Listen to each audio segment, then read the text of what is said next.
hand in the hand of the man who stilled the waters. Put your hand in the hand of the man who calmed the sea. Take a look at yourself and you can look at others differently. Put your hand in the hand of the man from Galilee. Jean McClellan wrote this song.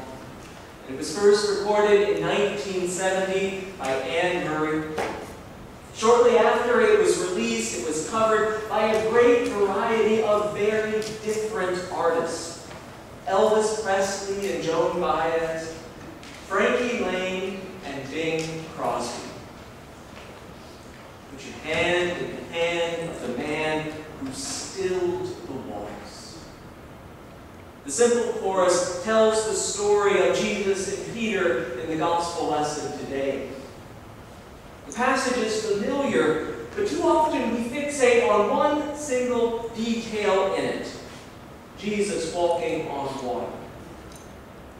But this song reminds us that this ancient story is about so much more than that. Jesus and the disciples were in the middle of an exhausting trip through the towns of the countryside in Galilee. Jesus was teaching hard lessons along the way. He taught ideas that offended people's religious sensibilities and threatened the political power of those in control. In our lesson last week, a crowd of 5,000 gathered to hear his revolutionary ideas. In today's lesson, Jesus took a moment to pray by himself while his closest disciples set off across the Sea of Galilee in a boat. Soon the storm began raging. The disciples in the boat were tossed around on the waves, and the wind was howling around them. They were terrified. And suddenly, in the middle of the night, when all seemed lost, Jesus appeared too. It was an impossible vision. They thought he was a ghost. But when they finally recognized him, he gave a simple invitation. Come. Come.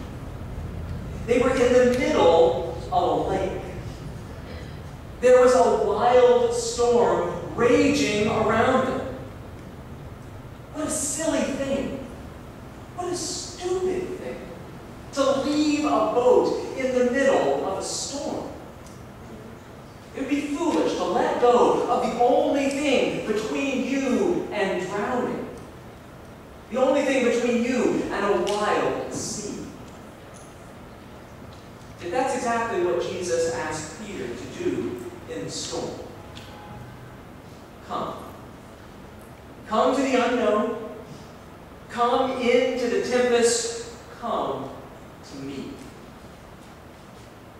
When Peter stepped out to Jesus, he realized just how crazy it was to follow him there. None of the other disciples left the boat. They had good sense and wanted to hold on to the thing they thought they could control. Peter stepped out of the boat. And though he was frightened for a moment, Jesus took his hand. And it was all okay. As ridiculous as an invitation to step out of a boat into a raging sea might sound, it is not the most audacious invitation Jesus made to his disciples in those days. While they were traveling together, Jesus made many other difficult commands. Come to me, all you who labor and are heavy laden, and I will give you rest. But if anyone strikes you on the cheek, turn the other also. And if anyone wants to take your coat, give them your shirt as well. You've heard it was said, love your neighbor and hate your enemy, but I say, if you will follow me, love your enemies. Pray for those who persecute you. An invitation to step out of a boat into a raging sea does not seem so difficult in light of these other commands. Living into Jesus' way of loving enemies and standing up for the vulnerable is no less illogical than stepping out to a raging storm. We try to tame Jesus down on these points. We try to explain that certain enemies are unlovable. We try to imagine that Jesus could not possibly have intended for us to include this or that kind of person in our love. We hold on to hope that if Jesus were around today, he would have the basic decency to disdain the same people who offend our good sins.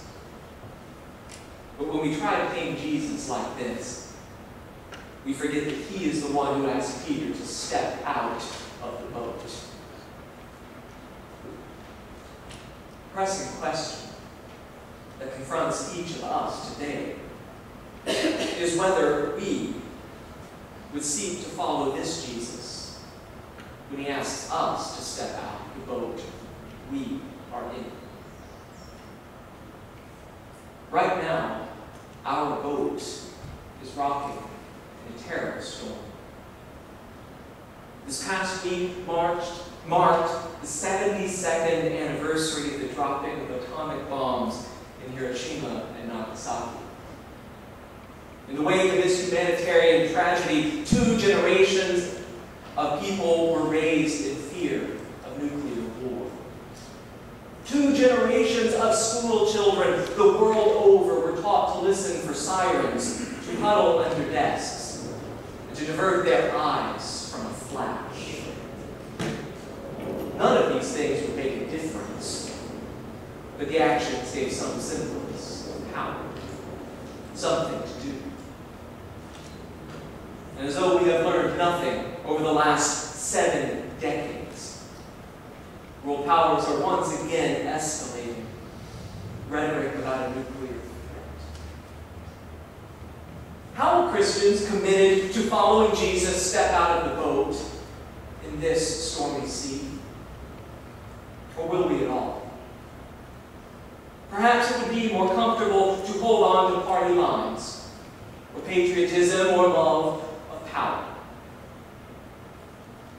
In these stormy seas, we hear faintly the words of President Kennedy, reminding us that the deadly poisons produced in a nuclear exchange would be carried by wind and water, soil and seas to the far corners of the globe, and to generations yet unborn. Will we step out of the boat to follow the way of the power of love for the sake of the future? Christians must demand de-escalation from the leaders of the world and demand it from our own leadership. We cannot love enemies when we have blown off the face of the earth. This is not the only storm raging. Our boat is rocking in a terrible storm of racism in this country. Racism past and racism present. On Friday and Saturday, hundreds of white supremacists marched with torches on the campus of the University of Virginia in Charlottesville. Hatred, resentment, and violence are rising against people of color and people from other lands living into the American dream. How will Christians step out of the boat and follow Jesus into this stormy sea? Will we really put into action Jesus' invitation, "Come to me, all you who labor and are heavy laden, and I will give you rest"?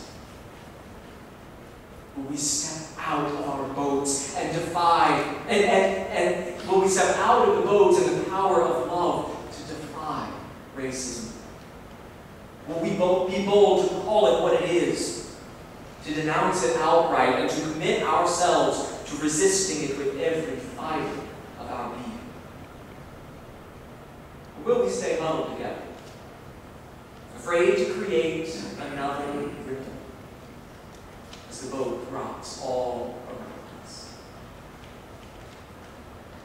Once again, Jesus Christ calls us out of the boat to forge into this raging sea a path for justice.